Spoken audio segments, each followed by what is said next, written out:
ایک اعتراض کیا جاتا ہے کہ آپ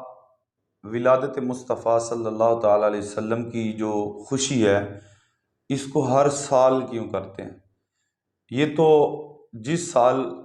تاجدار کائنات صلی اللہ علیہ وسلم کی ولادت باسعادت ہوئی تھی اسی سال اس کی خوشی ہونی چاہیے، جبکہ ہر سال اس کی خوشی منائی جاتی ہے۔ اب بھی جب 12 ربیع الاول شریف آئے گا تو تاجدار کائنات کی ولادت کی خوشی جو ہے وہ منائی جائے گی۔ یہ ایک اعتراض کیا جاتا ہے، تو یہ اعتراض جو ہے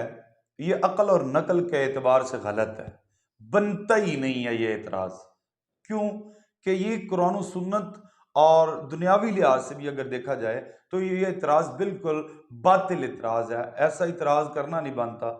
کیونکہ آپ اگر دیکھیں پہلے نمبر پر ہم حدیث پاک کو لیتے ہیں، مسلم شریف کی حدیث پاک ہے، تاجدار کائنات صلی اللہ تعالیٰ علیہ وسلم آپ نے ہر پیر کے دن روزہ رکھا۔ آپ سے عرض کی گئی کہ یا سیدی یا رسول اللہ صلی اللہ علیہ وسلم، آقا آپ ہر پیر والے دن روزہ رکھتے ہیں، اس کی وجہ کیا ہے؟ جس پر میرے اور آپ کے آقا و مولا صلی اللہ تعالیٰ علیہ وسلم نے جو ارشاد فرمایا، آپ نے فرمایا یوم ولدت، اس دن میری ولادت ہوئی تھی۔ اور پھر آپ نے آگے ارشاد جو فرمایا اور فرمایا فیہ انزل علیہ، اور اس دن مجھ پر پہلی وحی نازل ہوئی تھی۔ یعنی جس دن تاجدار کائنات صلی اللہ علیہ وسلم پر پہلی وحی کا نزول ہوا اور جس دن حضور صلی اللہ علیہ وسلم کی ولادت ہوئی، آقا صلی اللہ علیہ وسلم اس دن، اس پیر کے دن آپ روزہ رکھ کر اس دن کو مناتے تھے۔ اس وجہ سے حضور فرمایا میں روزہ رکھتا ہوں کہ اس دن میری ولادت ہوئی اور اسی دن مجھ پر پہلی وحی کا نزول ہوا۔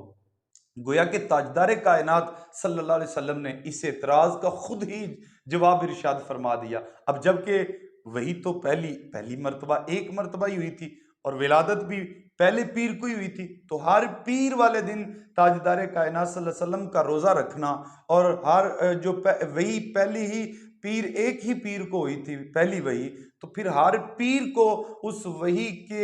کو منانے کے لیے روزہ رکھنا، یعنی کہ حضور نے خود ہی اس اعتراض کا جو جواب تھا وہ ارشاد فرما دیا۔ اور اگر آپ قرآن کریم کو دیکھیں تو قرآن کریم کے اندر آپ جب یہ دیکھتے ہیں کہ اللہ تبارک و تعالی جل جلالہ نے ارشاد فرمایا انا انزلناہ فی لیلۃ القدر وما ادراک ما لیلۃ القدر لیلۃ القدر خیر من الف شہر۔ فرمایا کہ یہ قرآن ہم نے نازل کیا لیلۃ القدر کی رات میں، لیلۃ القدر کو ہم نے اس کو نازل کیا، اور تم کیا جانو کہ لیلۃ القدر کیا ہے؟ یہ 1000 مہینوں سے افضل رات ہے۔ اب قرآن نازل ہوا روایات کے مطابق لیلۃ القدر کے اندر، کہ بعض روایات میں کہ لوح محفوظ سے پہلے آسمان تک جب یہ نازل ہوا تو یہ لیلۃ القدر کی رات میں ہوا،